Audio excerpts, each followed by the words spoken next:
Shri Ramachandra Kripalu Bhajamana Harana Bhava Bhaya Darunam. Shri Ramachandra Kripalu Bhajamana Harana Bhava Bhaya Darunam. Navakanjalochana Kanjamukhakara Kanjapadkanjarunam Kandarbhakanida Amita Chavinava Nila Sundaram Patapitamaanahu Taritaruchi Suchi Naumi Janakasutavaram. Shri Ram, Shri Ram, Shri Ram, Siya Ram, Shri Ram, Shri Ram, Ram Ram, Siya Ram. Shri Ramachandra Kripalu Bhajamana Harana Bhava Bhaya Darunam. Shri Ramachandra Kripalu Bhajamana Harana Bhava Bhaya Darunam.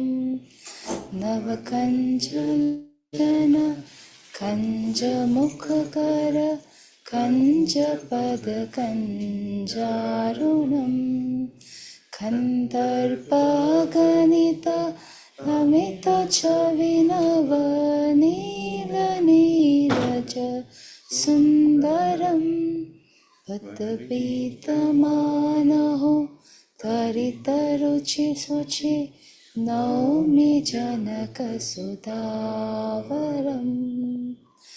Shri Ram, Shri Ram, Ram Ram, Siya Ram. Shri Ram, Shri Ram, Ram Ram, Siya Ram.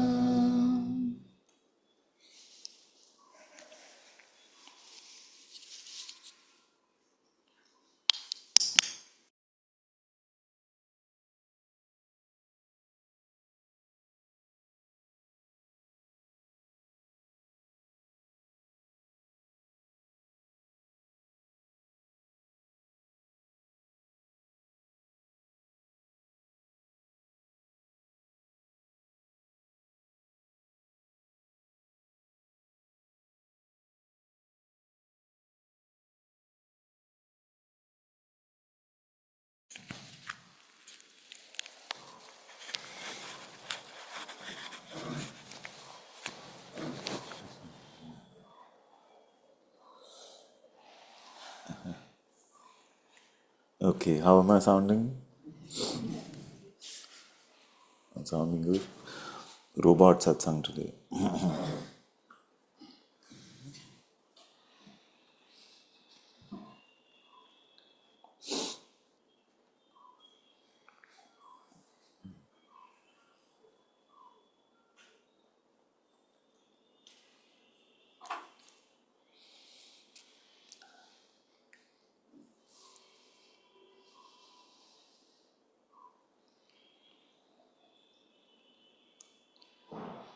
Okay. Maybe since my throat won't last too long, maybe if there are some pertinent, important questions you feel are urgent, you can ask. Hello.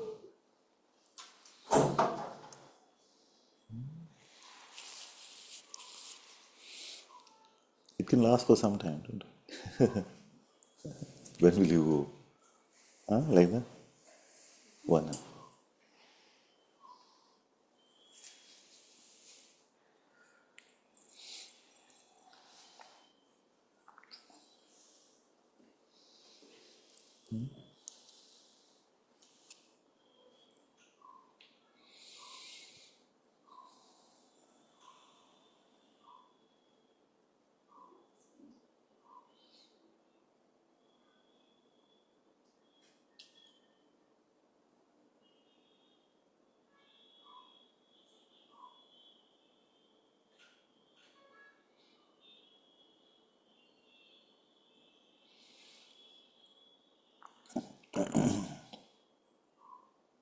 Where do we go to meet the undisguised presence of God?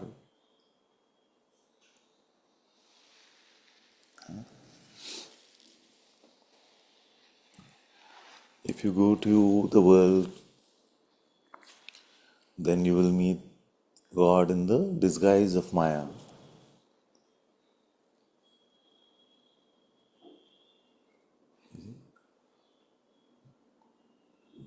So does that mean that as soon as Maya arises, that is the waking state or the dream state comes, then there is no possibility of meeting God in a pristine way?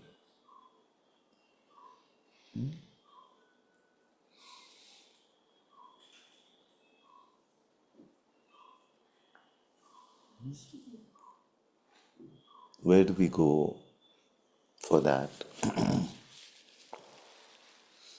Go to the heart.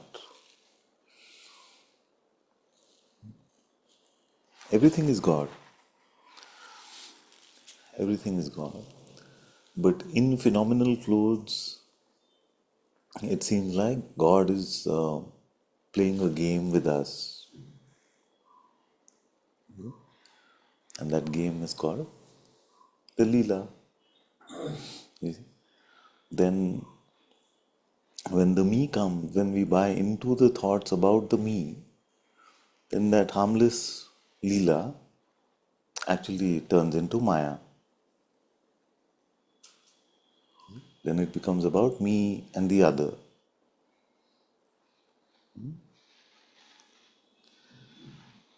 So if we leave this world untouched by the me, then the Leela is playful.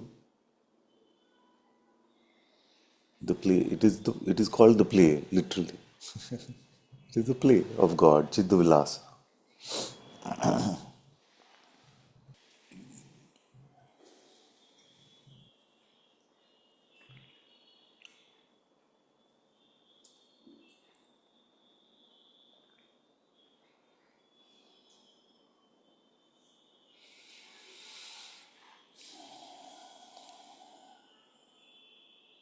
So that holy place within ourselves, where God is present, is not an object of perception. Not an object of perception. If it is an object of perception, then it may even show up in medical examination. But it's not an object like that. In fact, in the eyes of the world, in the ways of perception, there is nothing there except flesh and blood. So we need a special light. We need a special light which shows us who is truly present. Although to perception there is nothing there. So what is that special light?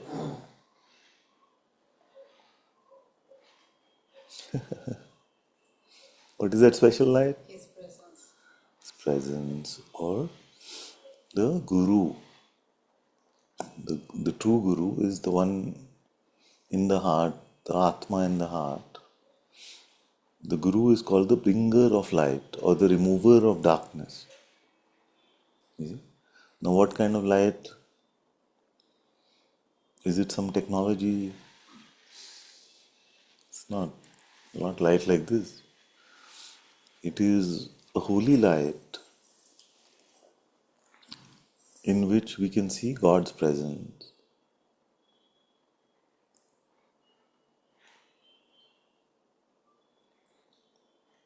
And in that holy light of God's presence, we can recognize that which is beyond all being and not being,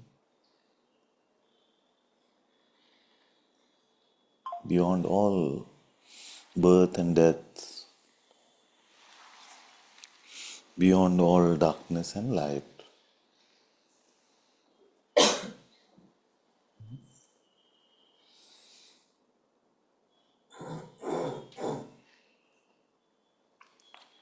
So the outer guru is just a servant of that inner guru, the true bringer of light.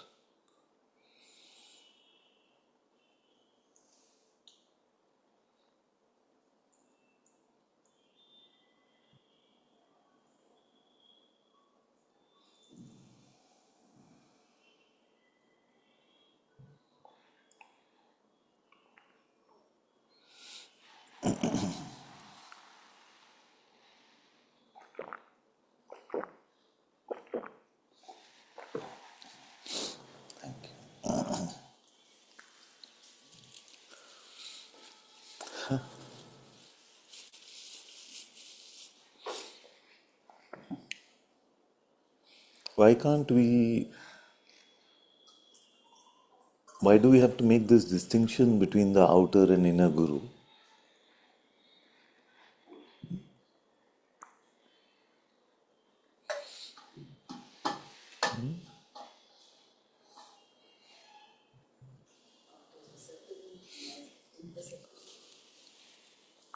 Outer is perceptible and inner is imperceptible, but more importantly,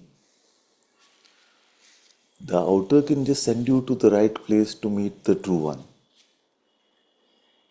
The outer cannot make it happen within your soul, cannot make the meeting happen within your soul.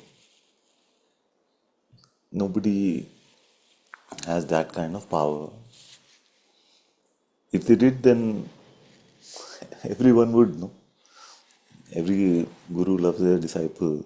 So you would say, you got it, you got it, you got it. He. I see? And you just do that. Why it happens at the presence of the guru and so easily? Why does it happen in the presence of the outer guru so easily? Because then this is the replica that I speak about. The replica to give you the taste, to seed the taste of the holy fragrance in your heart, so that you become familiar with that, you learn to trust that.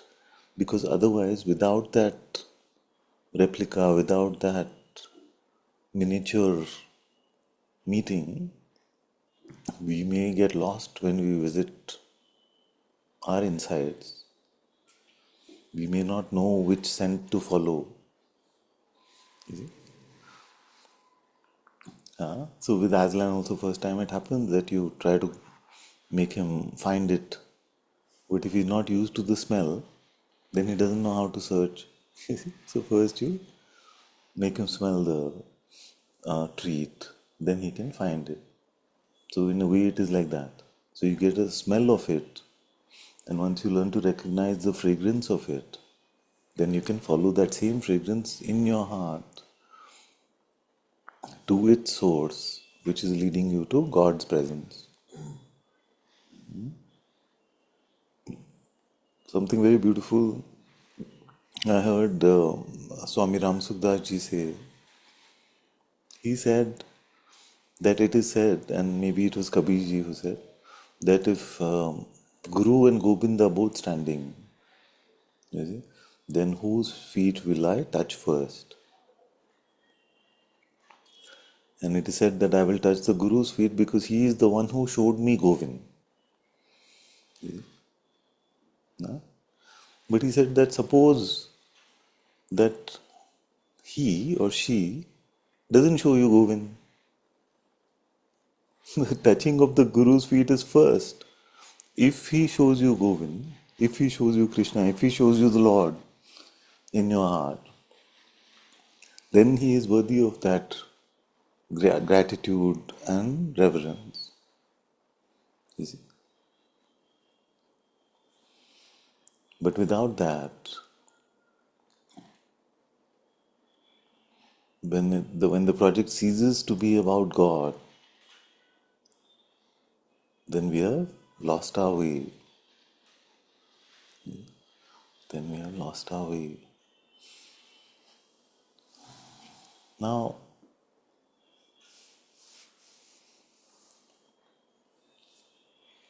at least here, and probably I can speak for all outer teachers, they cannot make that Atma Darshan happen for you. They can bless you with it, they can point you to it, but when the eyes of the heart will open up for you to meet the Holy Presence, and when that Holy Presence will gift you the darshan of the highest, that is only God's will.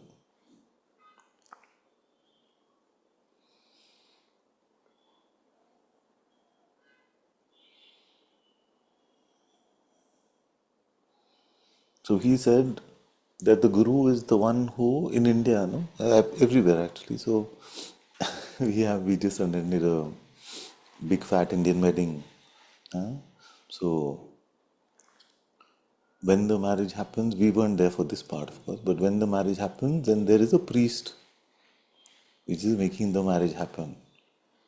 You see, who's doing the ceremonies, and this is most cultures and traditions. So he said that the guru's role is like that. The outer guru's role is like that of the marriage priest.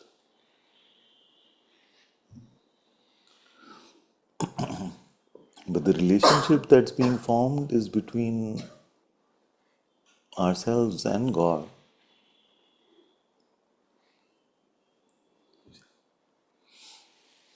I like this analogy.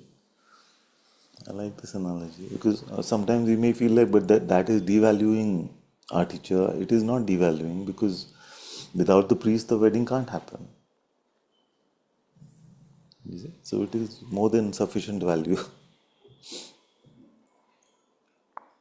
So basically, an enabler, a catalyst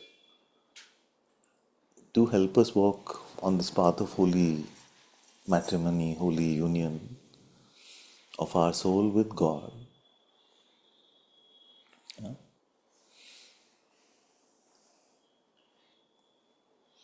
What is our soul without this matrimony?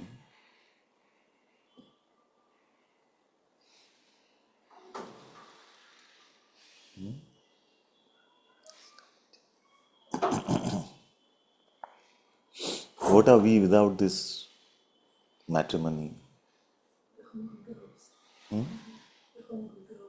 Yes, yes, yes. The hungry ghost. Zombie life. And I often wonder whether these things that I say or come up in satsang to say are exaggerations. And I look at this one, it sounds very scary, but it's not an exaggeration. It's not an exaggeration at all.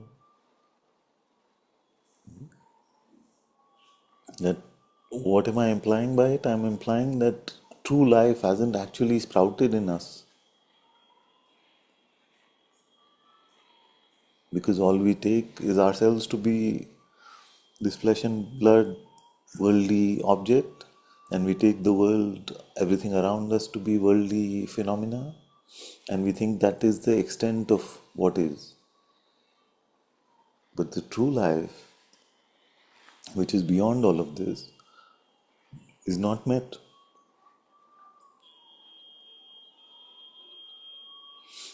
You see? So initially we try to become a better zombie by trying to use God to make our worldly life better. Oh God, please give me more money. God, please give me better relationship. You see?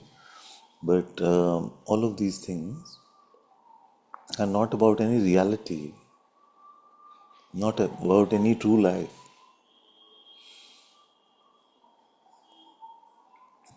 True life happens when we meet God, when we come to Atma Darshan, when we come to Atma Gyan.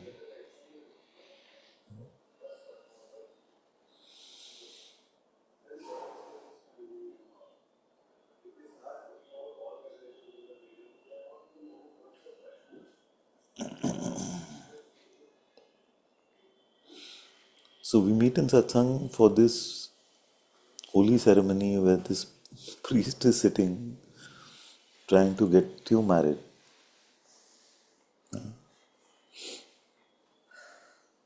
The groom is always ready.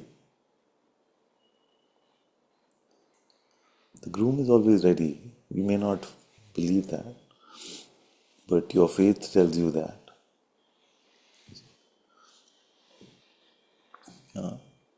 But this groom has one condition. What is that?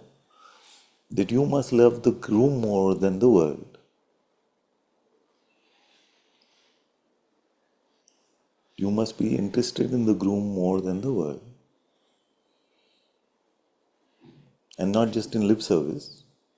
Your life has to be a symbol of that. Your life has to represent that.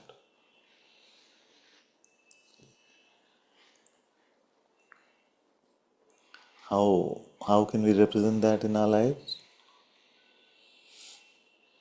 What is the sign of love? Something empty, waiting. Huh? Wait empty. Wait empty, okay. Or a constant remembrance. Constant remembrance. Or not just a dispassion for anything which is not the groom. Like a vairagya. A detachment, an absence of attachment or a grasping at worldly things. So any of these conveys our love, no? Our love doesn't have to be just in the same way. The serious interest only in the truth about who you are is also that conveying of that love, because that groom is really who you are ultimately.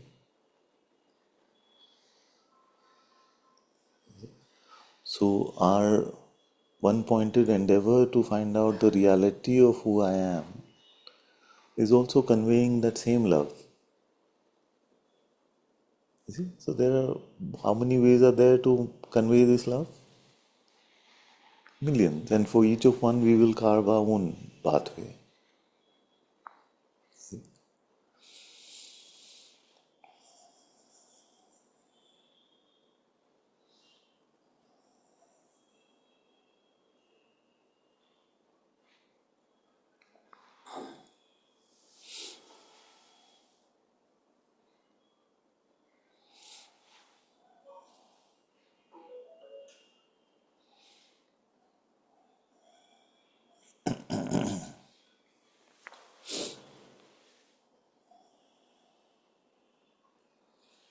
So what stops the bride?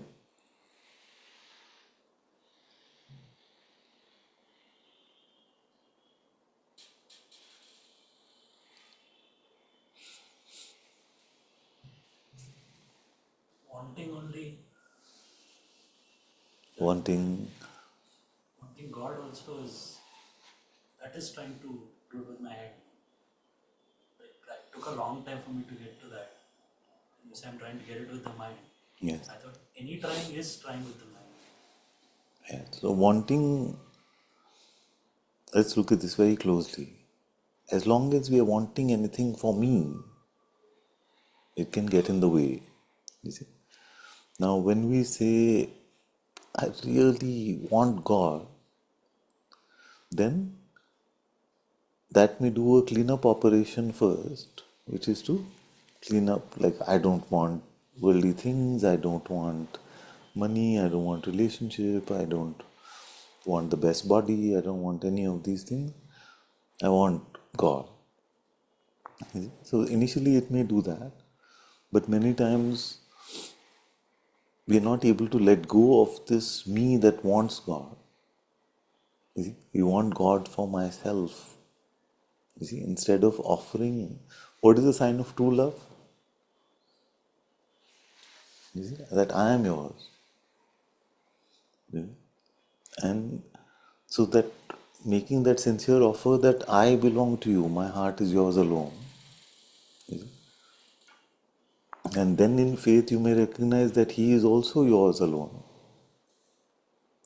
But it cannot be the other way around. When you give yourself to me fully, then I will fully hand over myself to you.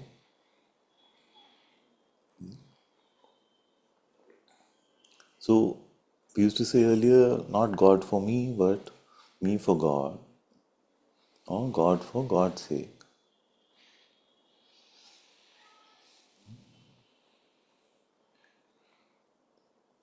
For those of us in committed relationships or marriages, does does it seem like 50-50? Does it seem like both have to work on it 50-50? No. It always seems like the one, that we have to do 100%. Both ones will see we are doing 100%. You see? So in the same way, we have to offer ourselves not 50, but 100.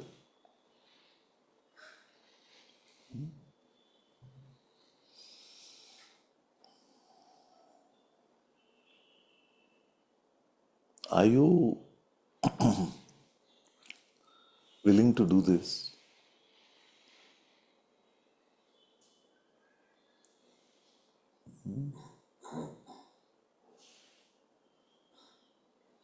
Now, your mind may be telling you, but I have been willing to do this for a long time. But is it true?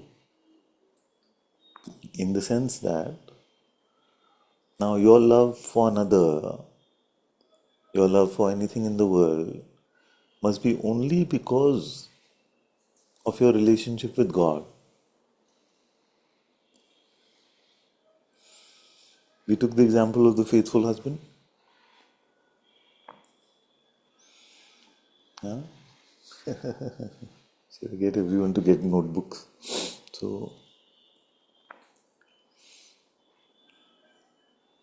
the sages have told us that okay, so let's, because we are talking about groom and bride, let me reverse the, let me keep it the same so that it doesn't confuse. But I'm not trying at all to be gender biased or sexist in this. So the most faithful wife, the most faithful wife is the most faithful wife, Pativrata wife, when her relationship is only with the husband.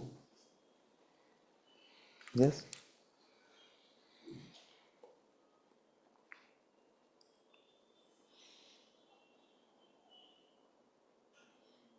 Her interest is only the beloved.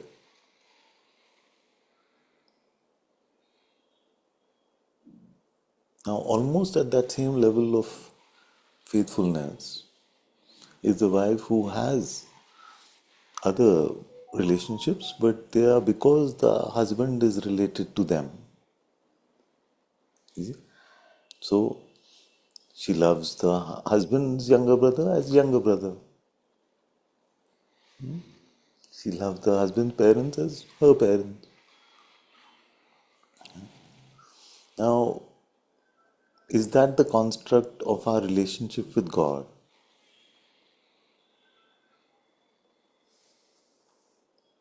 Getting it? So either our heart belongs only to Him and we have eyes only for Him, or we reflect that love that we feel for Him in the world also because they are our brothers and sisters in God, not independent of that.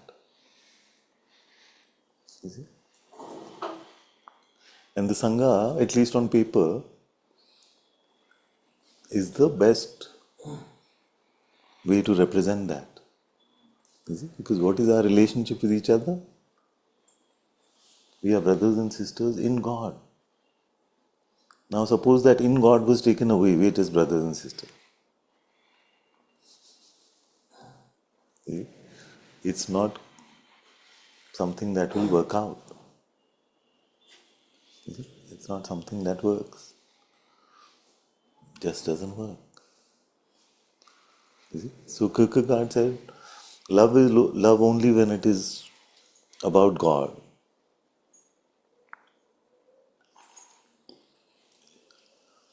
So how to get married to God is that every relationship must be seen through the lens of relationship with Him. I'm tied to Him. Where He takes me, I go. He sends a brother in front of me. Yeah? My job is to love him because he is also a child of God. But I don't want anything independent of God with him or her. You see? Am I expressing it fairly all right? And that can be scary to us. And if it is scary to us, then we should not say that my heart is only for God.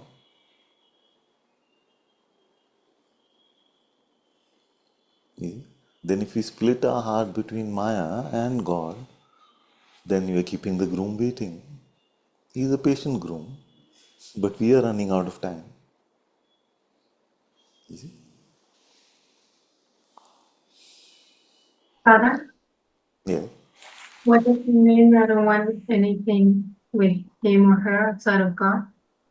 Yeah. Yeah. So, what is the construct of our worldly relationships now? Is it, is it about me and you? Or is it me with God, you with God, therefore me and you, brothers and sisters? Or whatever you want to call that. No? So, shining in His love alone, expressing His love alone, having interest in deepening His project alone, to spread His light alone, then becomes our life.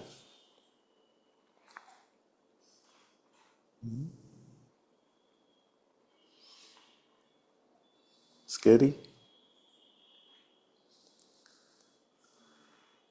For some reason, right now, it feels too vast to comprehend. Yes, yes. And that happens with most new things that are introduced in satsang, and then they start to deepen in us and we start to contemplate them more deeply, and then we start to get a deeper and deeper sense of these things. And our heart will guide us on all of this. You see?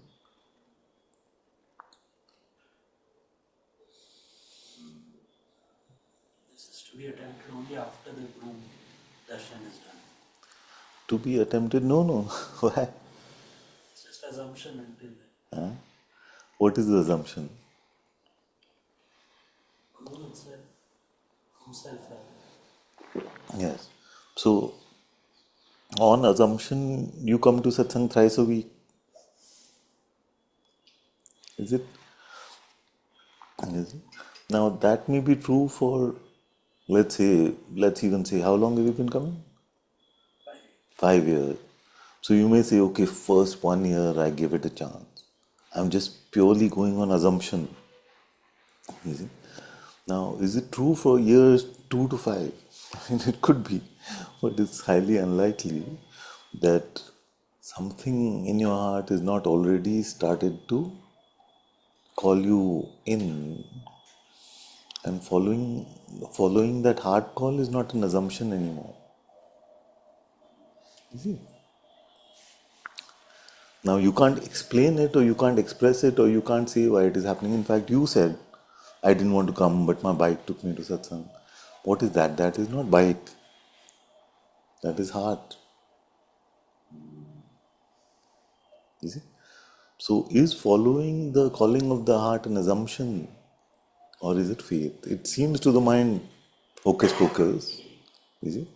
But faith is invisible. Faith has no evidence.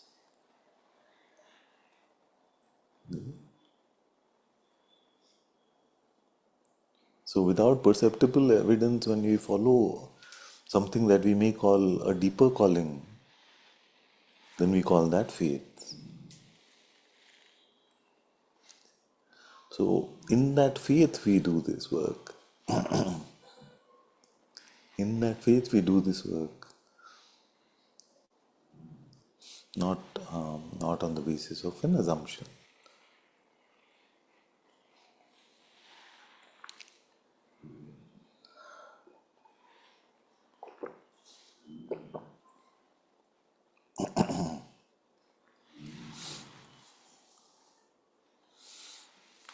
Now that perceptual darkness, which is our constant companion on this project, at least for the first many years, can be met with a sense of fear or can be met with a sense of wonder. Maybe both. Maybe all cannot be there without fear.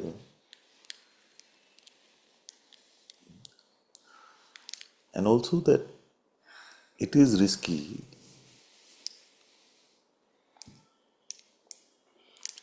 because, like you said, to the mind it sounds like an assumption only. And what if that assumption is wrong? So it can sound like a big risk.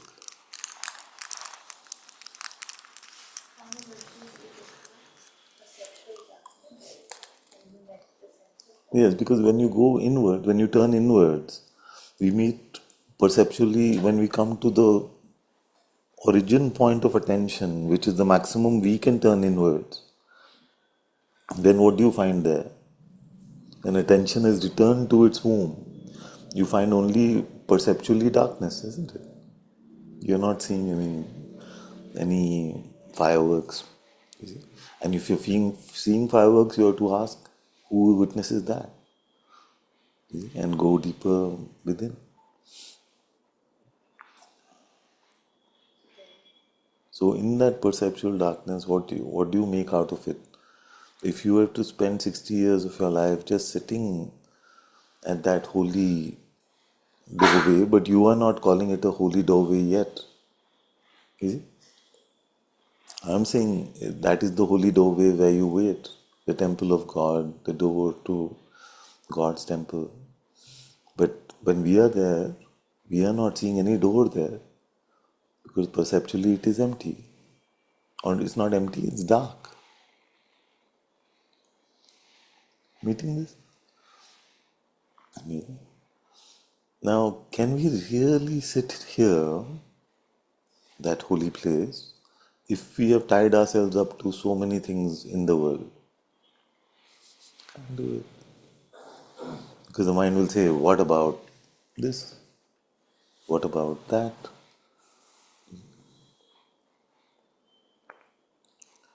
So use God's name and use the self-inquiry to first cut those cords. So cut those cords. And I say first, I'm not saying it's a linear process.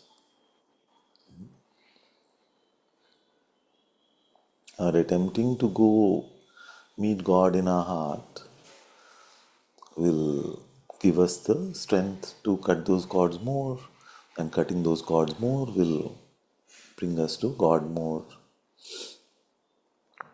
But many of us are not even attempting to meet God.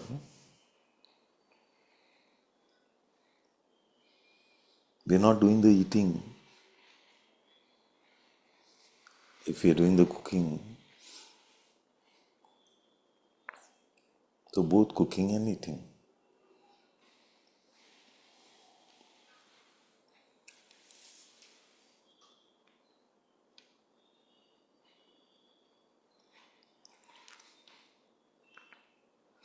The priest can only tell you walk this way, do this, do that. You see? The priest cannot make the marriage happen. Or let's say the priest cannot make the love which is needed for the marriage happen.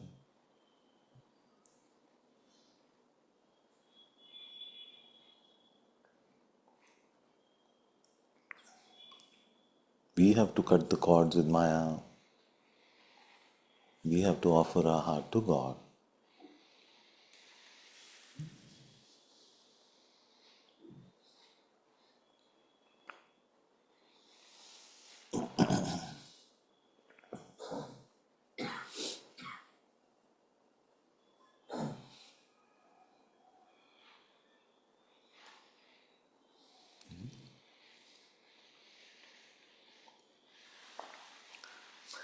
So it's challenging for both the bride and the priest. You may say, why is it challenging for the priest? You see? challenging for the priest because many times the priest may forget about God. So if the priest has forgotten about God and made it about the priest, then what's going to happen? No marriage. Or worse still, if the priest says, marry me only, then what will happen? That's the worst, no? Then that is the priest preempting God's place. The, the priest buying their own PR in a way. You see, it's natural for the bride to have a lot of reverence and gratitude for the priest.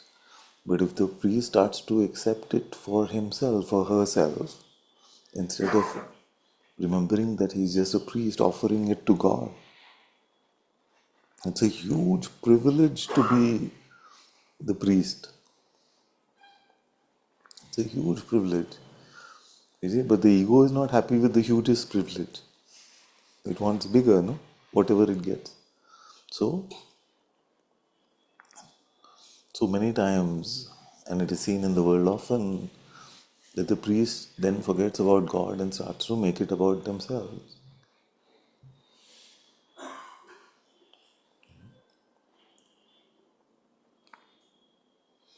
And remember what Ram Sukdaji said, that I bow down to the Guru first because he shows me God. But if God is forgotten, then we must not bow down to the Guru first. Yeah. Is the priest a priest if he cannot make the marriage happen? He is not a priest at all.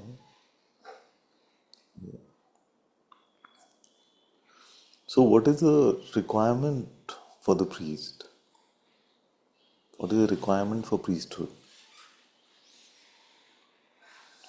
You may say Atma Darshan, recognition of the self, but I would say more than anything, insane love for God and insane love for God. Everything else will be taken care of in that. You see? Then the eyes will not easily switch out from God to the me. So the priest needs to, in the words of a famous author, have a crazy love for God.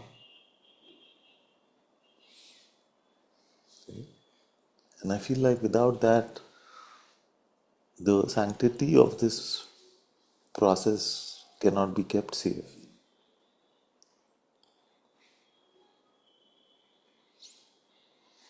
You see? Because the priest also has been given the same infrastructure as the bride. No? What do I mean by that? The same thing, no? Body, senses, emotion, thought, everything. The Antakarna is the same. So the capacity to fill the glass with world or Maya or fill with God is there equally in bride and priest. You see? Now, the priest is one who has walked this path before and fallen deeply in love with the groom. That then keeps the sanctity of the process safe.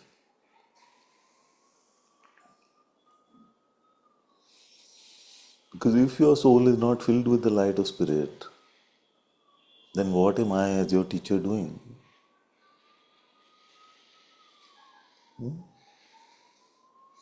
Now, if you said to me, yes, not filled with God's light, but I do care about you a lot, what should I do with that? My relationship with you is only because of my relationship with God. I am His faithful bride.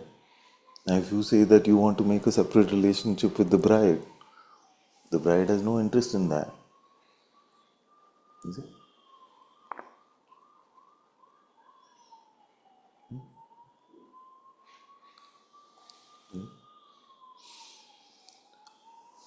So, if the priest, sorry if I'm taking this analogy too far, is it helping or is it gone too confused?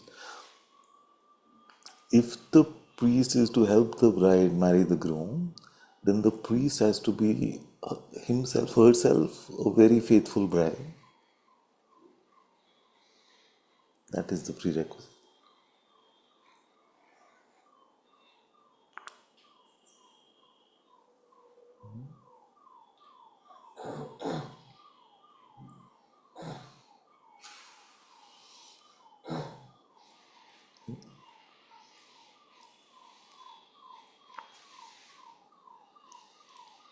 And that's why when I rant about a godless spirituality, I rant about it because the true groom in this story has been forgotten.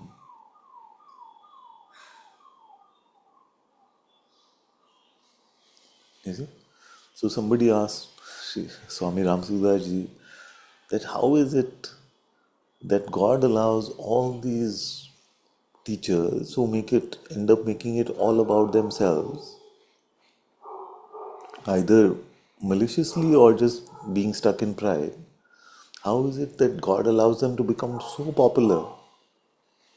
You see? And remember that Swami Ramasudaji had this conversation probably in the 1970s or 80s, before social media, YouTube, all of these things.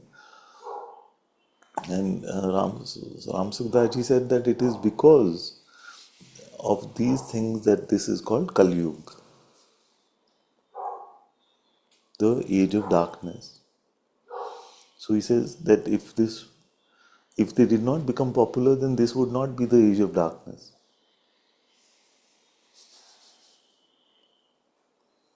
You see? So we must not worry about, we must not take popularity as a sign of priesthood. I'm not saying that it cannot be. Remember, I'm not saying that. I'm only saying that popularity itself does not determine priesthood. Does not mean that the priest cannot become ever popular.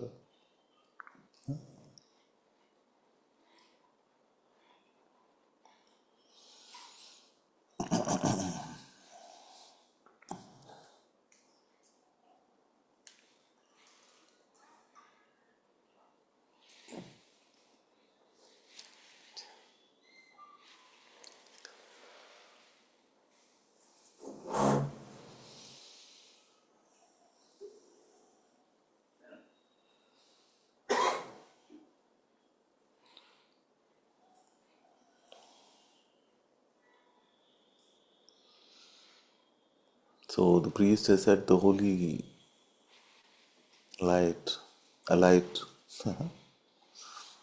The bride is sitting there. But while waiting for the groom, if the bride is constantly distracted, then the priest will say, forget about that, forget about that, forget about that. Focus on the true one.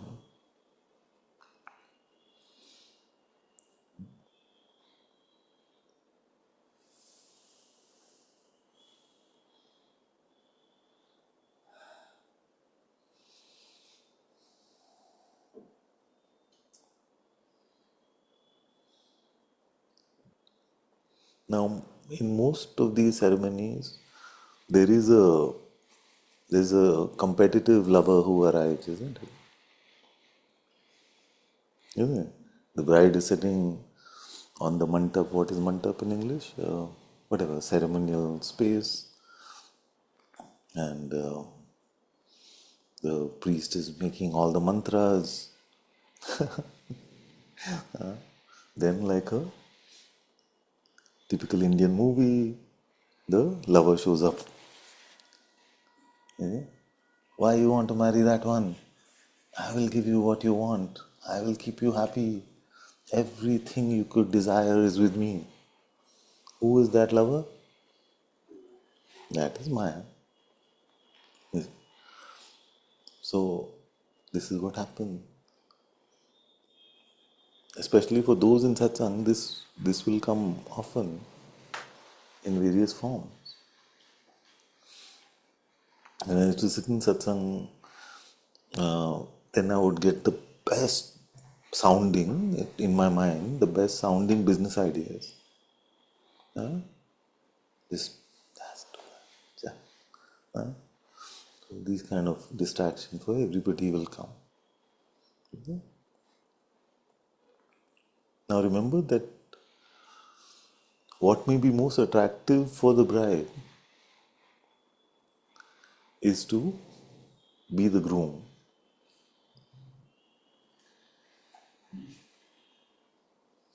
Not be the groom like as true being, but to be seen as the groom. What's a good way to put that? Spiritual pride, which takes the heart oneness and makes it a conceptual oneness. We've seen that often over the years. Why should I inquire? I am that. Huh? Why should I pray? I am that. And what did Ravan say? Why should I bow down? I am that.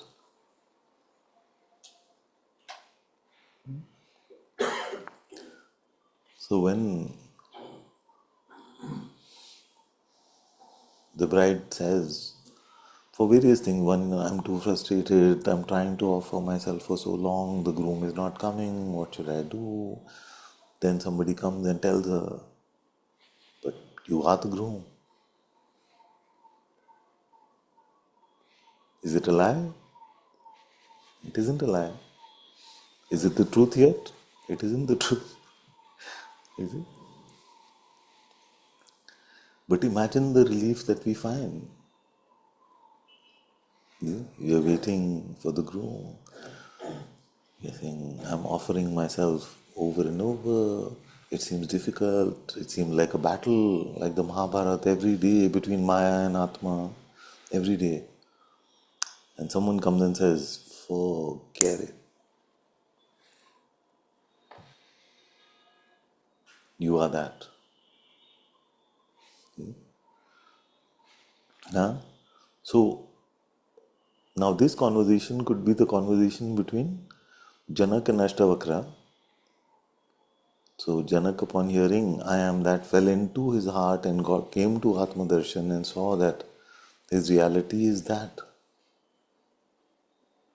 You see?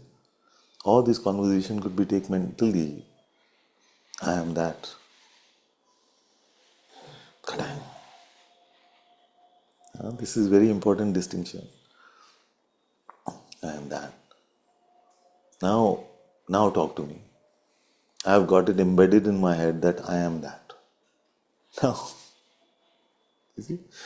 Now any teacher will find it very difficult to get through to you. Yeah? I feel you should pray, my child. What? I don't want this low pointing. I am that. You see? Who is this I? I know. I am that. You see? So, spiritual pride is made up of spiritual knowledge which is true in the heart. But if it goes in the wrong place, it can get deeply embedded as spiritual pride. So the difference between a truth and lie is not in spirituality. The difference between truth and lie is not in the factual veracity of it. It is in the mode of instrument of knowledge. Mode of knowledge.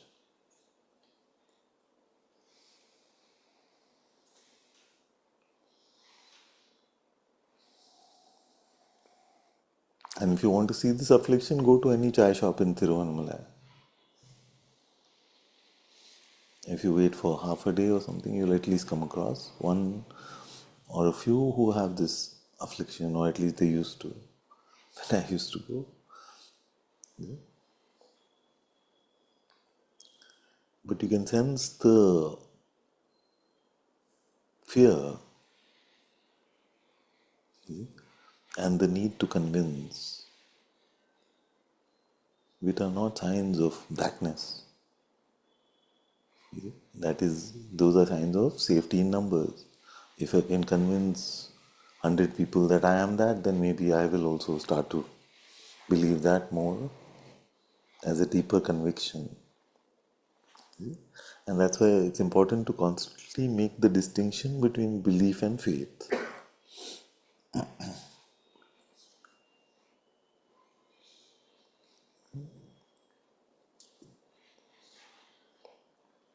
Anyway, but we believed by repetition that we are this body. Yes. See? Exactly. Exactly.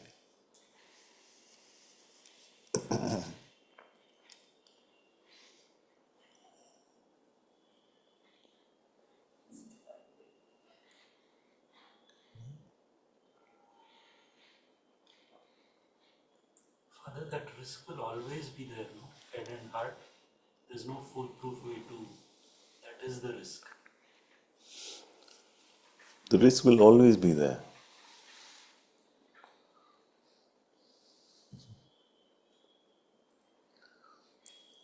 Or the risk was actually never there.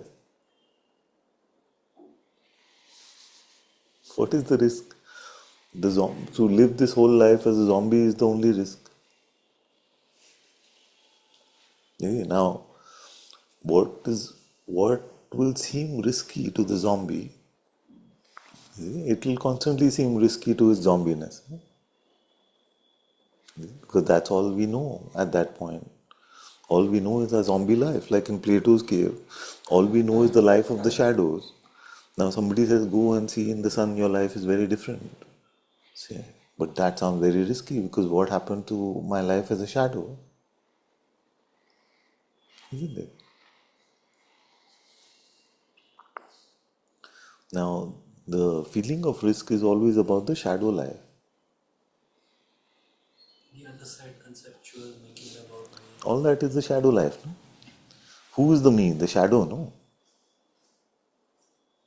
No, what am I saying? Take your time. But what I'm saying is that the me is just the shadow. You see? Now, there are these prisoners who have been tied up at the end of the cave, and they see the end of the cave. Now, when the sun passes through that, the light of the sun passes through that cave through during the day, it changes the angle, so the shadows seem to move, and that seems to be the life of the me.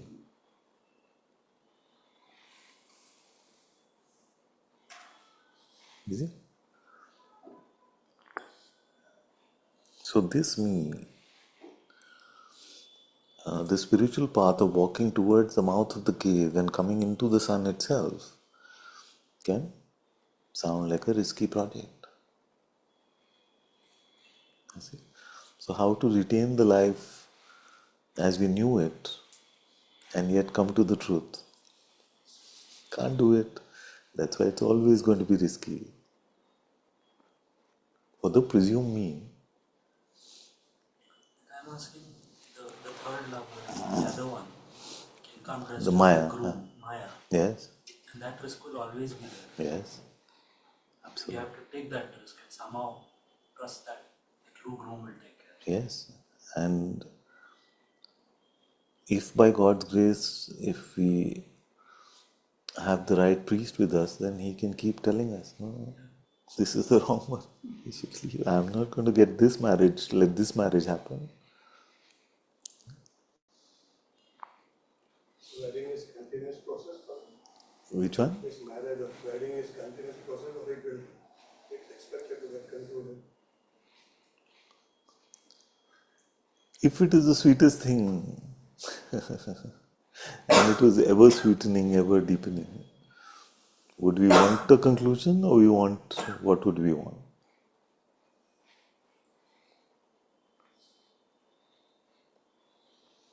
What is the promise of a worldly marriage? Happily ever after. Yeah, but yes, to let do us apart happily ever after, yes, but the highest promise of a worldly marriage is that we keep deepening in our love for each other. I'm saying promise. Huh? That is what is promised to be, but actually without God it's not possible.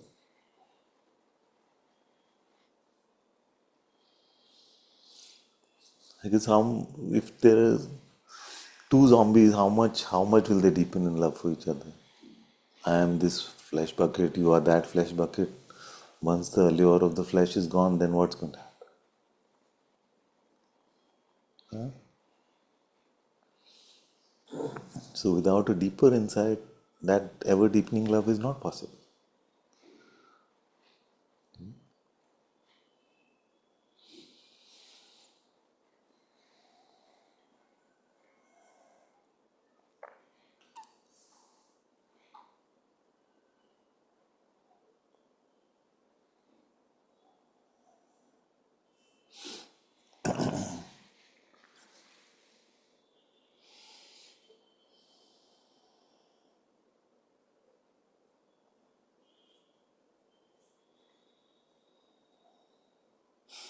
You see, so what is one of the things which I am working on at the moment? I realized that I want all my relationships to be because of my relationship with God. Now, my children, at least when they talk to me, are not so interested in Satsang, interested in God. So then, am I saying that now I should leave my children because that relationship is not about God? I feel like to pray for them to become godly, to pray for them to turn towards God, maybe a better alternative. So we still make the relationship about God, but not with the idea that and maybe in some expressions, like I don't know the full story, but apparently Buddha left. So maybe for the greater good, who knows these things? So, but in my case, what comes more clearly is that I can pray. I can pray, and from my side, try to make it as much about God as possible, at the cost of extreme irritation on their end.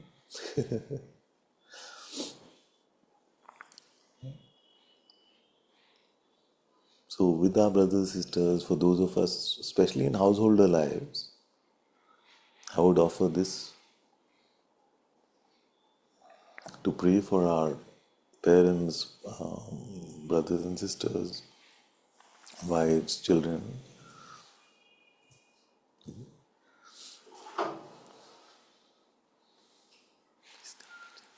But those of us who have been blessed in that way, there are many blessings of the householder life also. But those who are blessed with the non-householder life can really dive deep into this. You see? And you know that you have friends who are deeply involved in worldly attachments, and every time you spend time with them, you feel like getting into lust and pride and money and all of these things. Then we can continue to pray for them, but don't immerse yourself too much in that unless your heart is guiding you in the way that you feel like your presence can help them change.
And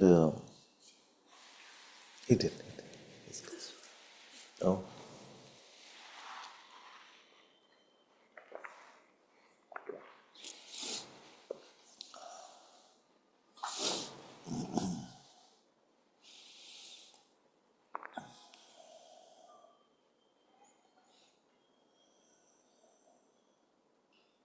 Father, yeah. yes. Um,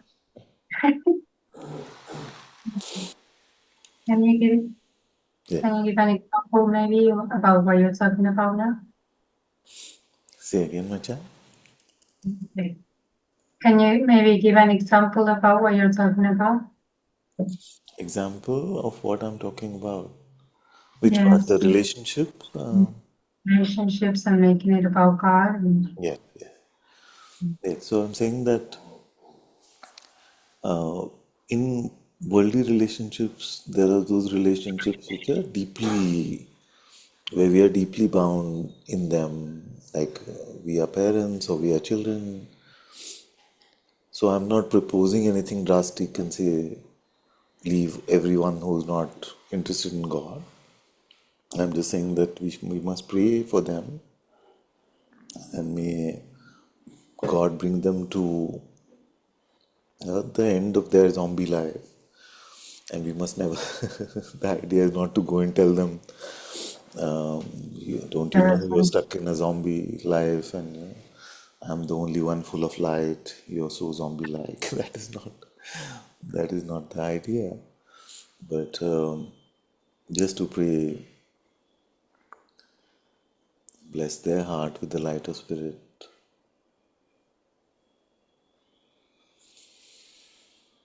like that. But there are some relationships we just carry on for social things, no? Just carry on for some social sort of fulfillment or to be seen in society or something like that. Now we truly have to be heartfelt about this and say that what happens in that company, what happens here in that company. Tulsidas ji said at the beginning, almost of the Ramcharitmanas, he said that kusang, bad company, is probably one of the worst things in the world. What is bad company? Bad company is that which pulls us into Maya, which makes Maya seem more attractive. And he said that the Susang or Satsang, which is the best gift in this world, which is that which pulls us in more towards God.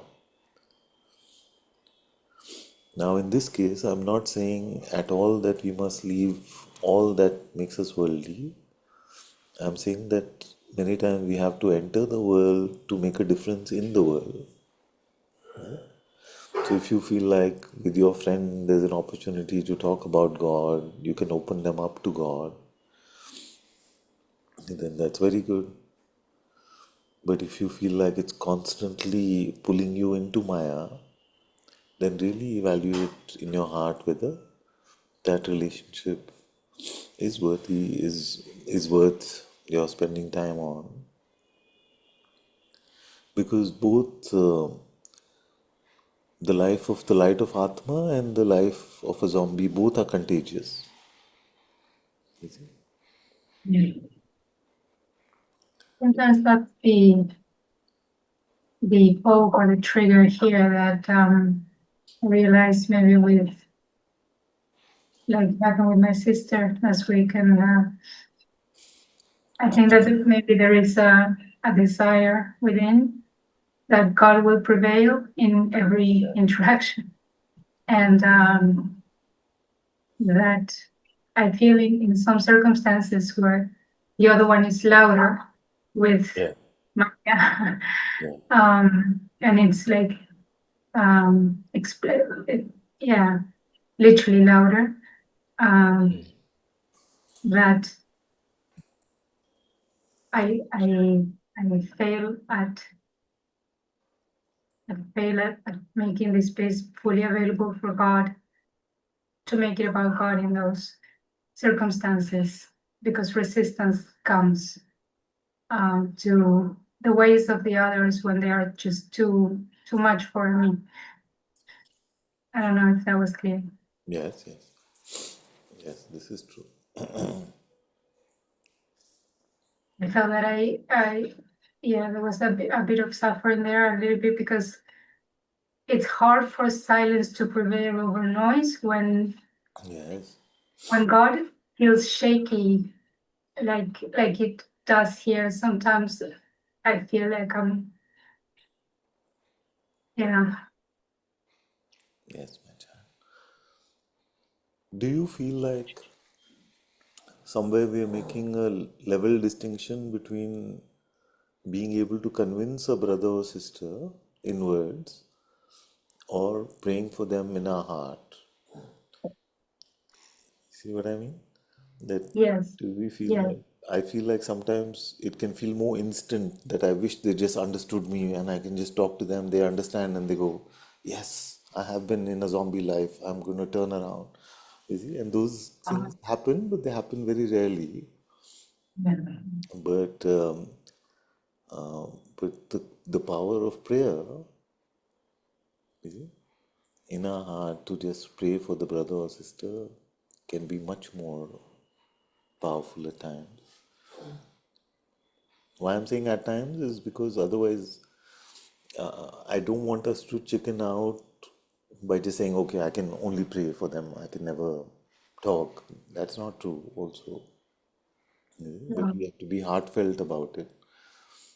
I realized in that moment there were little moments of surrender and praying, and then yes, but the pull is so strong in those moments, and it's not like Maya in the way that you were talking about, like Maya, the way they're involved with Maya that attracts me. It's not in that way. It's Yeah, in the way that attracts this one, yeah, which is distance to those ways. It's like, can yeah. you just calm down? You just Yes, be silent for a second and coming, you know? yes.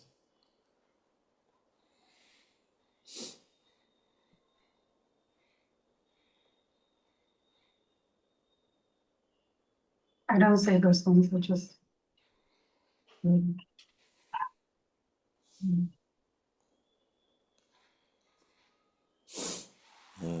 That's a deep one. So, at one level, it is natural to feel hurt when you're, in a way, attacked in a close relationship. Is it? But I couldn't hear what you said, Farah. I said that at one level, it is quite natural to feel hurt when you feel attacked in a close relationship. And at another level, it is a great opportunity to look at our pride. Yeah? Now, it may seem like, but where is the pride in this? You see? But the sages have told us that we cannot suffer unless there is pride. Yeah? So, could there be, could there, and it doesn't ever hurt to look at our pride. No? That can never be a harmful process. All right. See, I could definitely see my pride, especially in the form of distance, in the form of wanting things to be different.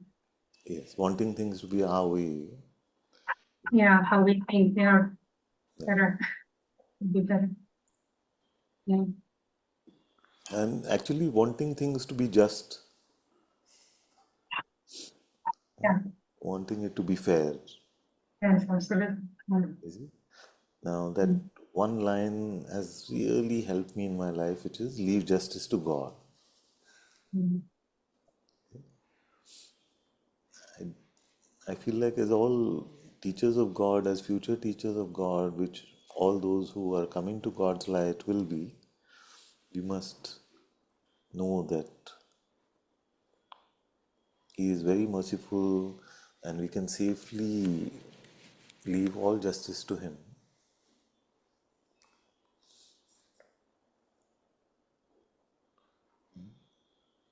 And I'm not talking here about social justice which we can leave to God, but it's many times our duty also to try and make a difference in society. I'm talking about personal grievances,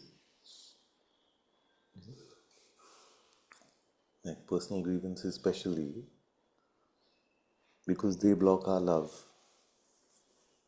Mm.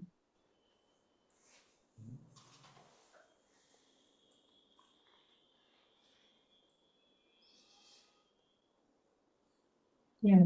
Yeah, I see that there's this big desire. I think it's mostly about wishing to be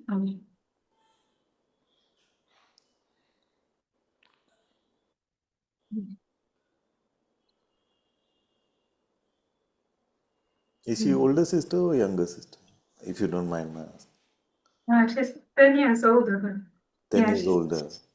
Right? yeah. Now, a 10 years younger sister comes to you. Suppose you had a 10-year younger sister, huh? And she comes all like, I am God's light, you are a zombie. What do you feel? I don't say those things to my No, I know, son. I know, I know.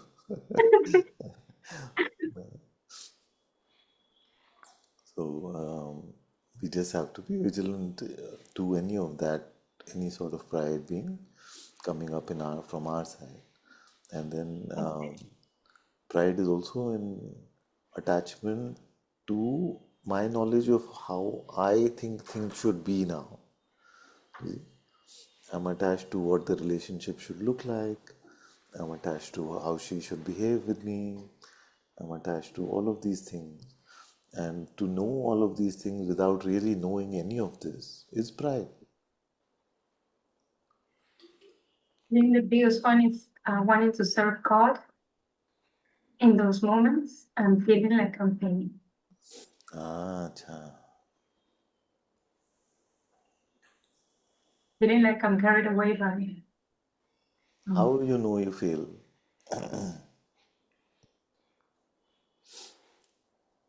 You want to serve because God, mm, therefore, then you are allowing God to speak through you and you're leaving the outcome to God.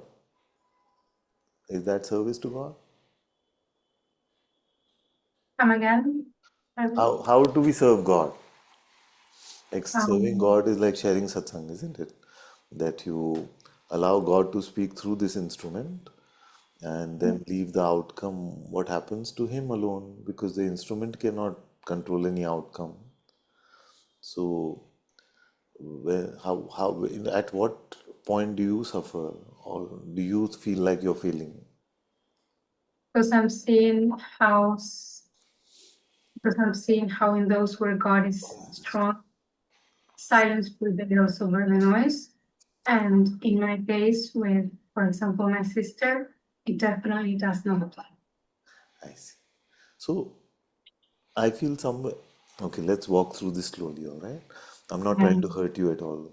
I'm just looking at this little more closely and saying that I feel like you've not handed over the outcome to God in this. mm, You see, you say you yeah, want to serve God. Now you're serving Him for His sake, isn't it? yeah, Or are you serving Him for your sake? mm, For His sake. Now, if you feel like you've been true to your heart and expressed from there, is the outcome any of our business? mm, Yeah. So, and it's very dangerous because if I, as a teacher of God, got into that judgment mode, you see, I would say, you, I've been talking to you 10 years. You, I've been talking to 20 years. You, I've been talking to you 5 years. You see, what are you getting? Why aren't you silent yet? You see? yeah, Yeah. So I'm just giving um external voice to something which may become like spiritual pride, but it is not our business. It is not my business to say, maybe gently to prod once in a while if I feel like somebody is not really being attentive or walking on the path correctly, maybe some gentle prodding from time to time. But it is not for me to judge them and say, if you were really becoming godly, then you would have changed like this, you would have done like that, you see. So, In those moments, I'm judging myself as much as her. yeah, yeah. It's not that I'm feeling, oh, I'm being this light of God, and she's not. I'm not feeling that way at all. I'm feeling more the opposite, more like I'm failing to just allow this to be the way it is, forgive and have compassion for her moment to moment. Yes, my child, but I don't feel like there's much difference in that. Whether you judge the appearance outside or this appearance here, I still feel like you're going to the wrong instrument to gauge the outcome of the process. Can you say more? Yes. Is God telling you you did a bad job?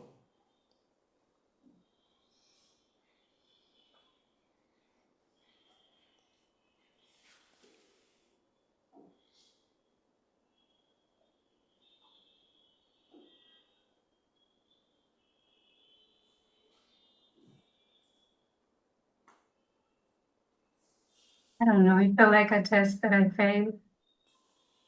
No, I feel like for this answer, you have to know in the sense that don't make a judgment till you're clear it's coming from the heart.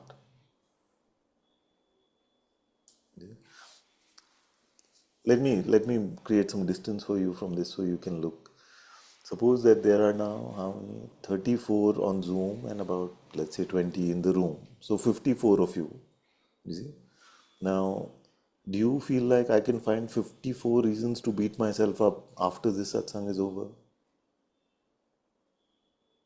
I mean, if you wanted to, yeah. Exactly. Exactly. You see, I would say, okay, now is this one getting enlightened? Is that one getting enlightened? What's happening? Are they really falling in love with God? You see, I'm doing such a terrible job. What is happening? You see? So then it's not possible to be a teacher of God if we are so harsh on ourselves. It's good to a certain extent to remain humble, to see that your Sangha has a long way to go. Is very good to remain humble, but if it is going to be oppressive, then I would have to stop sharing.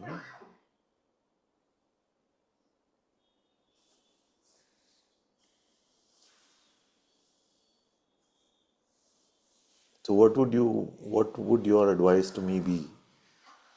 I think, Georgie, I'm just so lost, because I try to share God, but nobody is becoming silent really, or nobody is falling in love with God. I'm doing such a terrible job. What should I do? I need to fight back a little further because what I see is that during satsang, you are offering God. Yeah. And that's the difference that I felt that during that interaction with her, I was not. But you said you were, no? You were serving God? No, I don't feel like I was. No, that's not what I said. Ah, I see. I misheard it then because I heard No, it like that you tried to serve God, but I she tried. did not have any change or nothing affected her attachment. Ah, I see. No, I see. What I meant to say was that the biggest hope was uh, that in that interaction, as in many, not just that one, but maybe that was very representative. Yeah. I feel the poke is the desire to serve God and the feeling that I wasn't. Even during the interaction, I felt that, and then there were little moments of giving in and stop resisting. But then most of the time, I was either judging or resisting what was happening. And I'm especially feeling that the loudness was prevailing over the silence. But because Yes, yes. I but hear you. because I as get I it. was not able to open up to God fully. I see. I see. Uh, What is the tool you were using on that day to be with God and not with Maya? During the conversation or before? For the day we said, no, that at least for the day we will have a tool which is clear for us. Yeshua. It's the name of God. So at which point did you leave his name? I don't know, I leave it all the time. Yes, that's it. So that's what we need to practice. That's what we need to practice more and more. I know it can sound a bit unsatisfactory as an answer, but that is the whole point of the practice. That when we practice in our quietude first, so that we build those muscles, then life, when it comes, it shows us how much we need to deepen in our practice. So when Maya comes in the form of our relatives, our special relationships, then we seem to forget about God, and that's why we need to practice. And this is my project also. I need to work on this a lot more.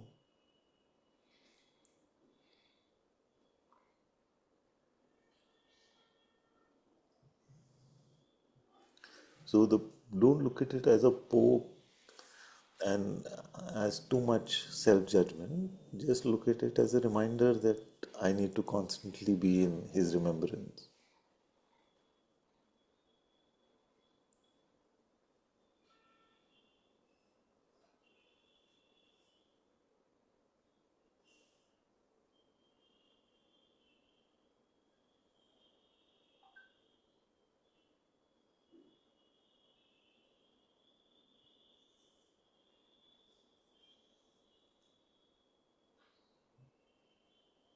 Because without his remembrance and remaining in his presence, how are we at all attempting to serve God?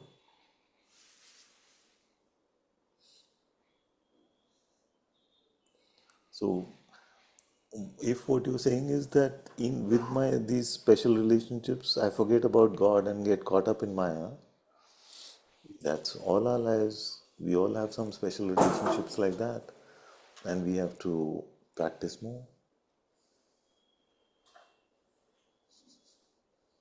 Okay? Now, you'll be astounded, especially because you call me father and teacher and all of that, that it's at 51 now, next month, 51, that I realize that practice, spiritual practice is a practice. Huh? How stupid. Why did you think it was? I just felt like it's like something that you do as a practice.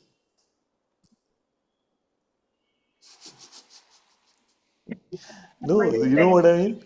Something that we do as a practice, but not like it is a practice for life.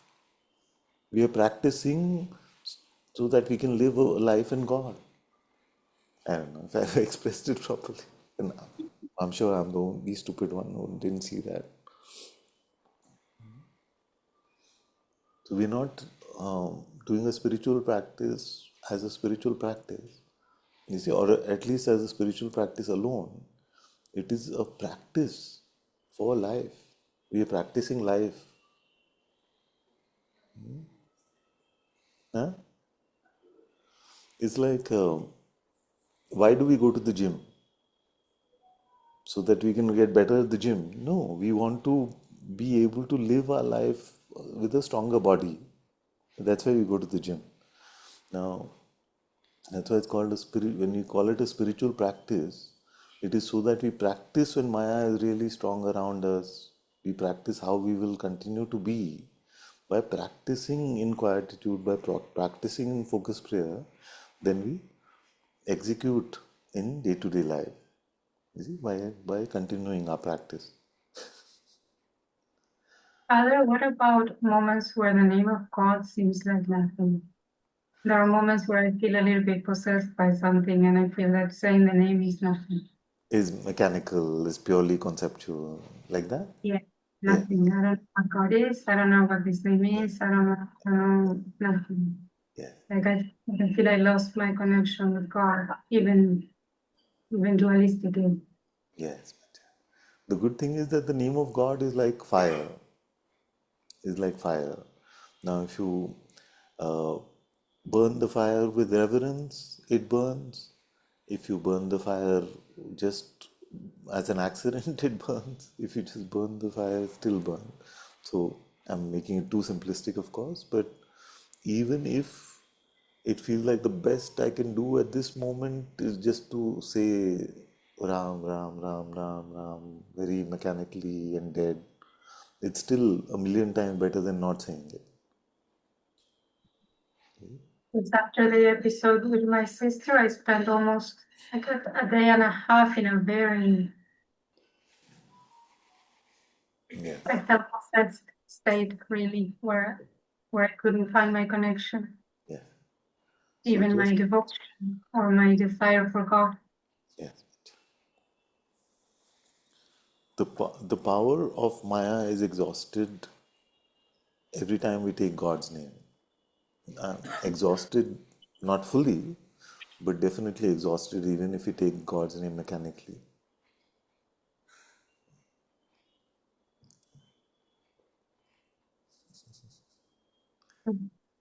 Imagine that you are Maya, okay?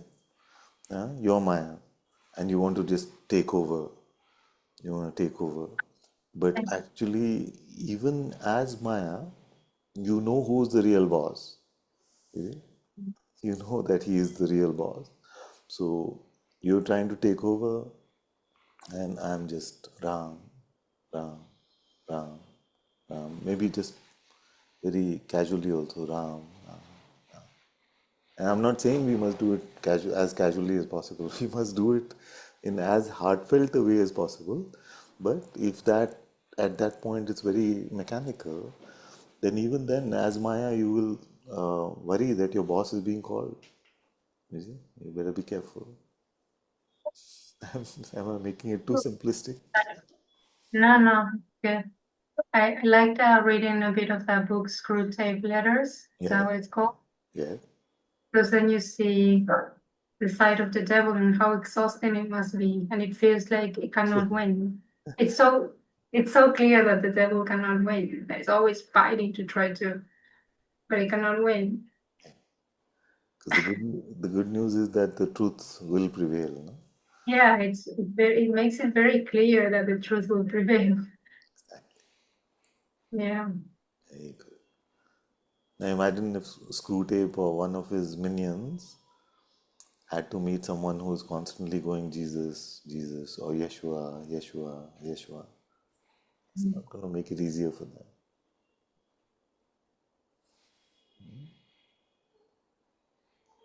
Okay? Also, remember, for all of you, I want to tell you that Maya we say as a term, or in Christianity we may say devil or demons, or in India also we say Rakshasas and all of these things. But remember that these are not things that we can really encapsulate in our mind clearly. You see, it is just like I feel Star Wars is a good way to look at it, like the dark side and the light side. So we must never get into that worrying about the construct of the dark side or what it has. So we can never, just like we can't really fathom God in our heads, we can't really fathom what the force of Maya looks like because it sounds so strange. Sometimes we say the biggest con artist. Sometimes we say it's only God dressed up in disguise to play. It's all kinds of things. But we're just using very broad, primitive constructs, words to describe that which pulls us out and brings us into a forgetfulness of God. Okay? And to take God's name itself, even mechanically, then does never brings us to 100% fully forgetfulness of God.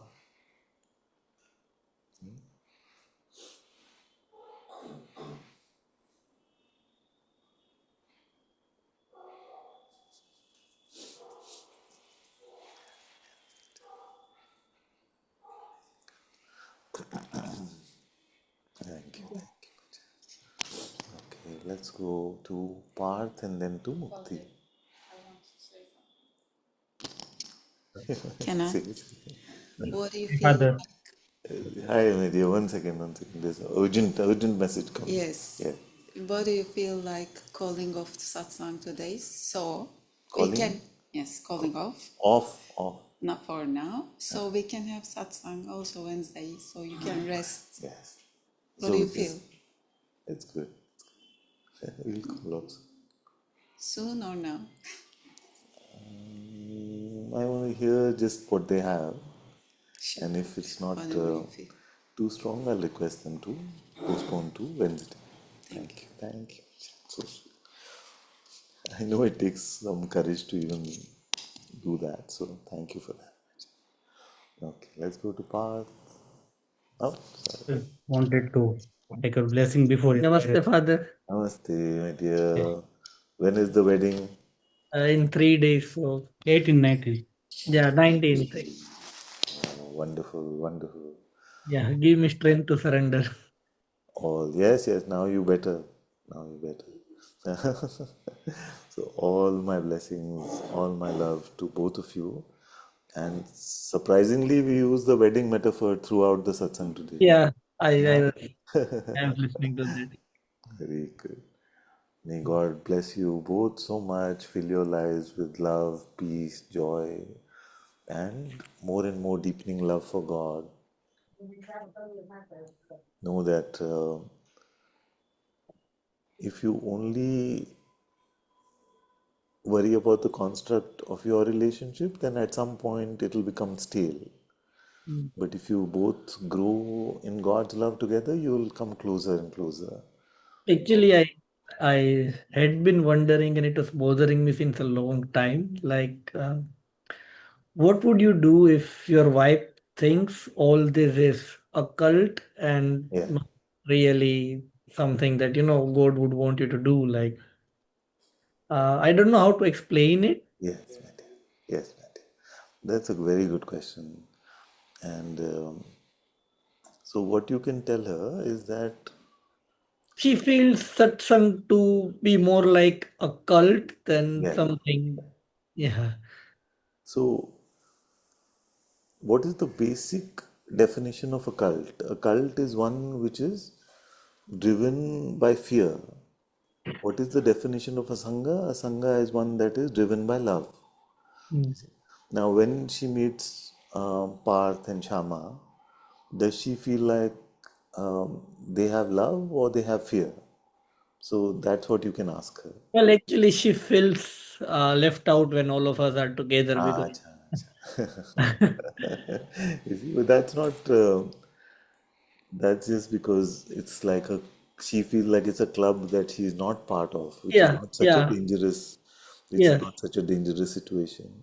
If she felt like it's a cult, which means that there's a persona at the center of it who is controlling everyone with fear, mm, then that is a cult. You see. But she's feeling like it's a club which she's not fully a member of yet, and she doesn't yeah, feel. yeah.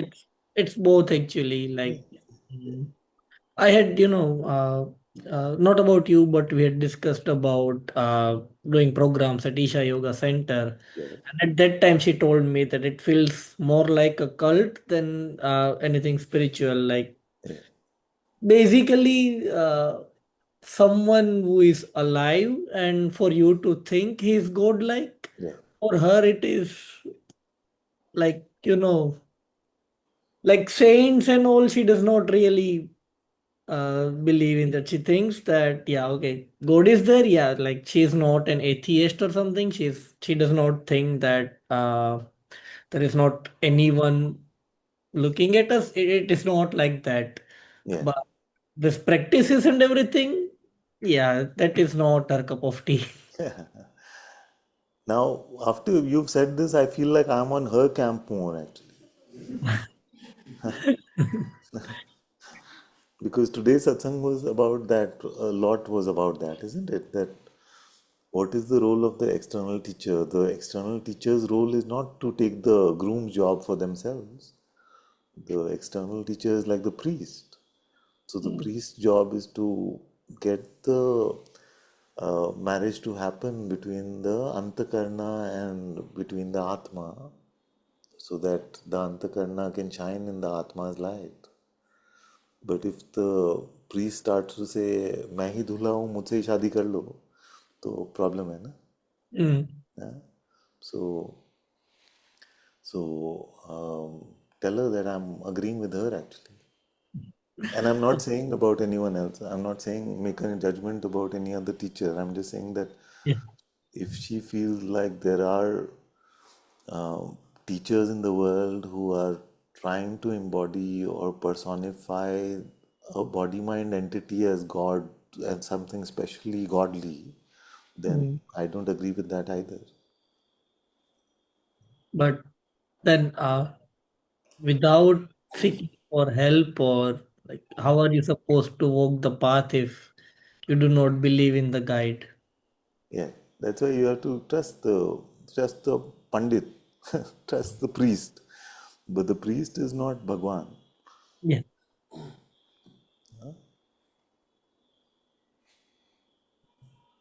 But Thank you. what you can tell her from my side is that anytime when you have an opportunity, in full humility, I'm inviting her to meet me, and I would love that actually if she agrees to that. and I will only give her that much gyan as she wants. Okay, so tell her that we can meet as a family, or we can meet in a satsang environment, whichever way she wants. And then if she feels like uh, I am culty in some way, then she can give me some feedback, and I'm happy to grow and learn. Because I want to tell you one thing, that in this life I could have easily gone in that direction. Mm. So it's only God's grace which has kept me hopefully safe as far as I can tell, because we can't really see our own pride. So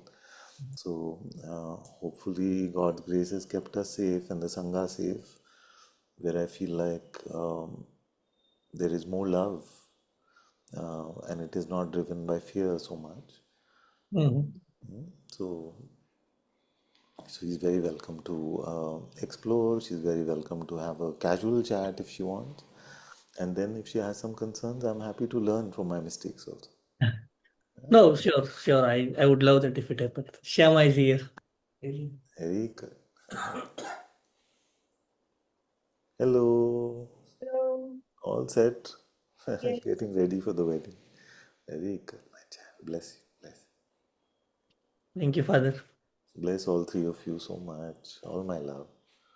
All my love. Bless. So your parents must be happy that you're not making it as exciting as Part did. Yeah, actually. But yeah, they think, this is more hectic than what Oh, Parth yes. That's does. more convenient actually now that Yeah, you say it. what Yes. Parth is doing it. Very good. Very good. Bless you. Bless you.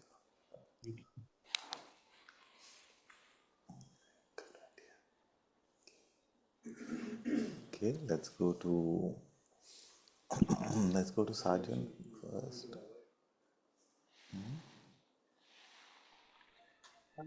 Okay, everybody in the room is starting to get tough with me. Okay, so if you're getting only monosyllabic answers, know that I've been pushed out of the room. Yes, please feel free to stop whenever. Like, As long as you're talking, they have no problem actually. Father, this looking of surrendering to God's will, doing God's will, feels like a very good orientation because I can't sustain anything else. Can you say the last part again? Surrendering. I can't Yeah. I can't sustain anything else in terms of what to do, or I don't have any other pull than to serve God somehow to the best I can, or to the best He wills. Yeah. But it still feels like it's mixed with some self-concern, with some concern for the worldly part, like where's gonna money, well, where will money come from? Yeah. All these worries that feel personal, and feel like they open a door for into this just serving God only. Feels that door is still a bit open for some me kind of concern to come in. So Yes. I'm not quite sure how to. I just have to surrender that part because I can't come out of it. Thank you. Can you express to me what is the way in which you're following God's will? Not the action, but how, like, you wait Yeah. for the heart to nudge you and guide you as to what to do, or what is the process? So the process is I center myself always when I feel there's some concern or some personal vibe in my system. I start to center myself, and usually I'm using this exploring into experience, and then seeing that it's actually only awareness is here. There's no personal self. There's only thinking, sensing, perceiving, and all of these things are empty of. Yeah. They are nothing but awareness ultimately. And that takes some time, and then just the whole system then is just when that knowing that only God is here, the only awareness is here, is kind of stable in my feelings and in, I don't know how to say, but I'm just saying it's stable in the system, then it's just happiness and feels like there's no problem, and then I have energy, and then I move a little bit, whatever, but after some time this figuring out comes again, and then I center myself again, and then figuring out comes at some point, and it seems because there is this figuring out, it's like it taints, how to say it, this personal concern is not clean out of my system. It kind of comes up again and again, and quickly it seems to kind of make things a bit blurry, and yeah. Thank you. That's good. So, it sounds very nice, and but one point I may have to ask is that it sounds like when you find yourself in the ditch, so to speak, just to use a harsh word, when you Mhm. find yourself in the ditch, then you use like Rupert's process to get out of that ditch, and you feel yourself empty again, and then you allow yourself to operate from there. And then next time when you find yourself in the ditch again, then you use the process to come out. Now, in his system, is there a way that you can just make it an unceasing presence or an unceasing practice in some way? Yeah, well, I don't think he would call it this his system at the moment. He doesn't even speak about this this so much. He's kind of makes it all one. How he doesn't have a way, and this is just that it's something very interesting for me. That's why I'm using a bit this way of.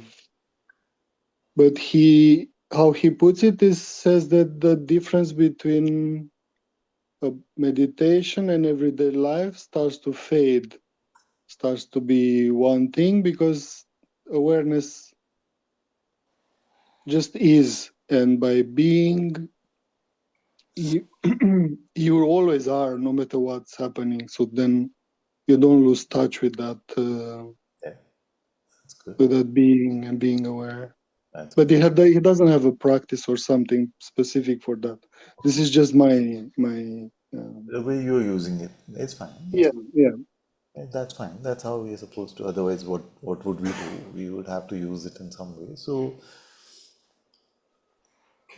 what I would say then is that when you ask yourself, whatever the process of asking yourself, and you come to the insight that it's all awareness alone, it's all awareness ultimately, uh, that insight comes from a place which is not mind, intellect, and it is not perception.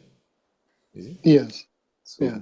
now, uh, as much as possible, even when you're feeling a freedom from those, constrictions,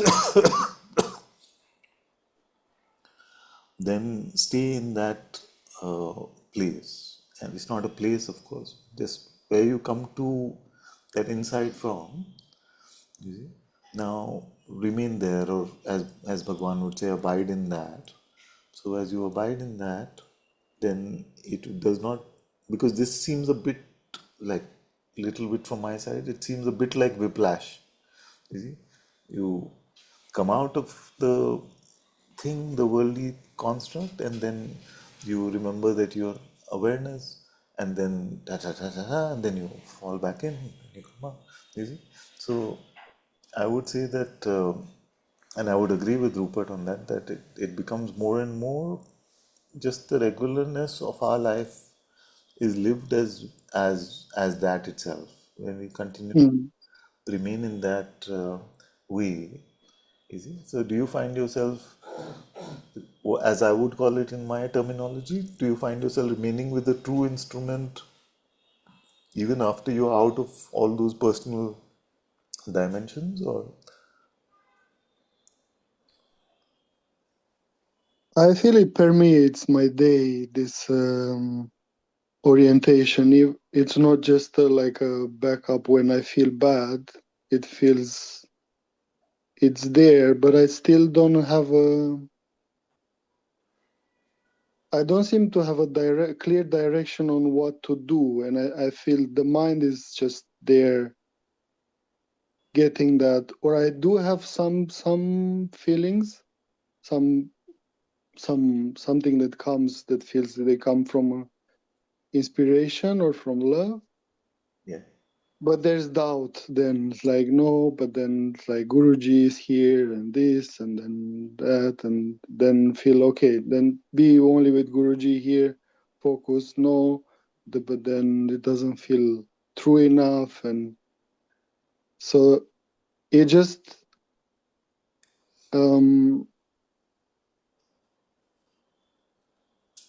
yeah.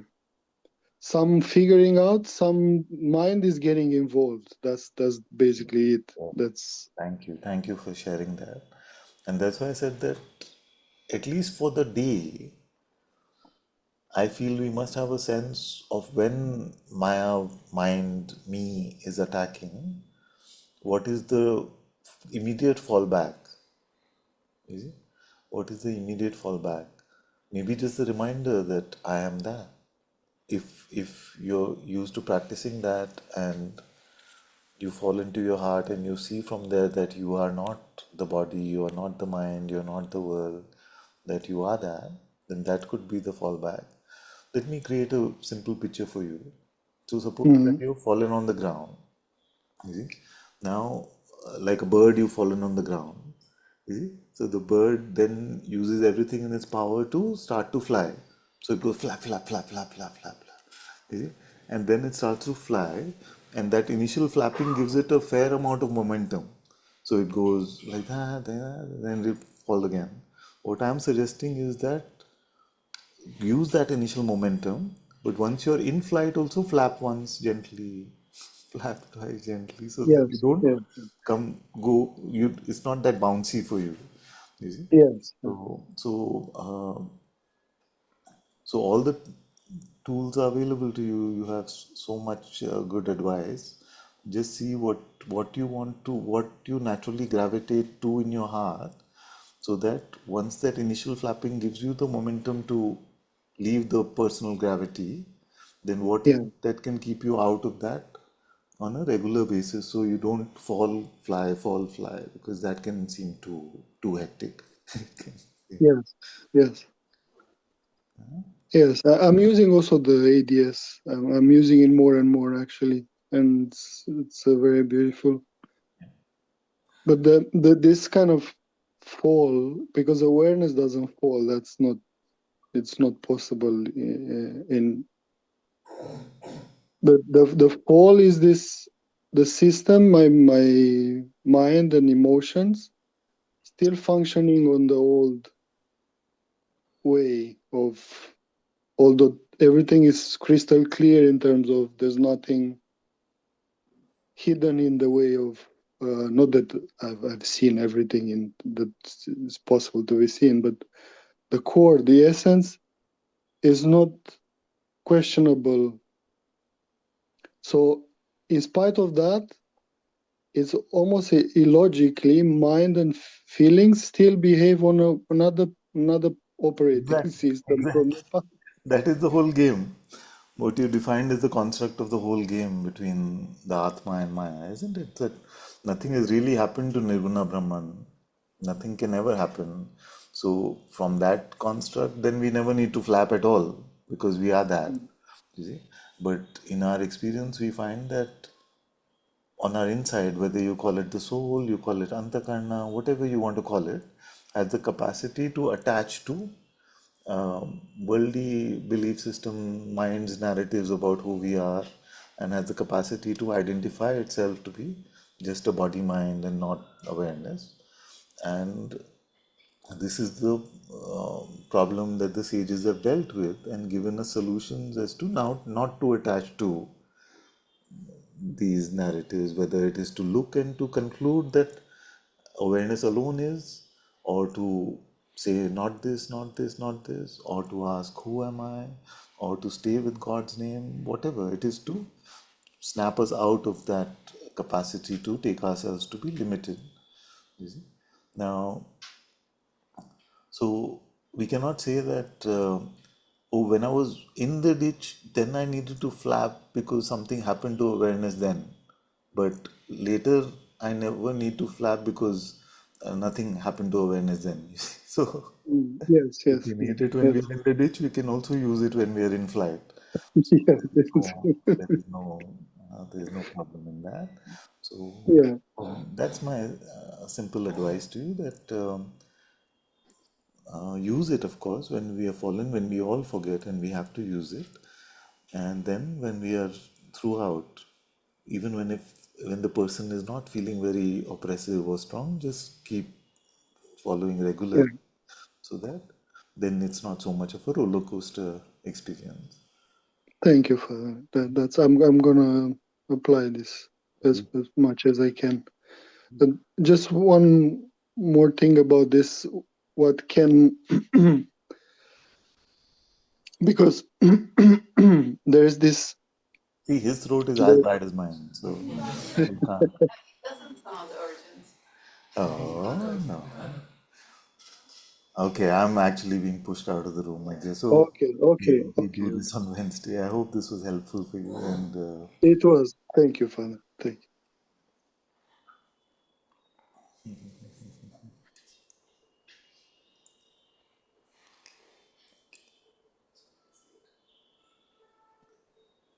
Ram Ram, Radhe Shyam Ji, Ram Ram.